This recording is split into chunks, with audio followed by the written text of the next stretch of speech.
കേൾക്ക് മാഡം, നീ എന്നോട് ശരിക്കും ഇഷ്ടം കാണിച്ചിരുന്നെങ്കിൽ, കുറച്ചെങ്കിലും സ്നേഹത്തോടെ പെരുമാറിയിരുന്നെങ്കിൽ, അപ്പോൾ മേ ബി ഞാൻ നിന്റെ ബോയ് ഫ്രണ്ട് ആകാമെന്ന പ്രപ്പോസൽ ചിന്തിച്ചേനെ. ഒടുവിൽ ഒരു ആണിന് സ്നേഹമല്ലാതെ വേറെ എന്താ വേണ്ടത്? അത്രേ ഉള്ളൂ. ഇന്റർനെറ്റിൽ വായിച്ചിരുന്ന തത്വചിന്തകളൊക്കെ യാഷ് ഇപ്പോൾ വാരി വിതറുകയായിരുന്നു.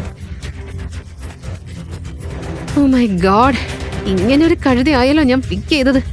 എടി പെണ്ണെ, ഡീല് പ്രപ്പോസ് ചെയ്തത് നീയാ. ഞാനത് ആക്സെപ്റ്റ് ചെയ്യുന്നില്ല. പണത്തിന് വേണ്ടി ആരുടെയും ബോയ് ഫ്രണ്ട് ആകുന്ന ആളല്ല ഞാൻ. നിങ്ങളെപ്പോലെയുള്ള റിച്ച് എലീറ്റ് ലോകത്ത് ജീവിക്കണമെന്ന ഒരാഗ്രഹവും എനിക്കില്ല.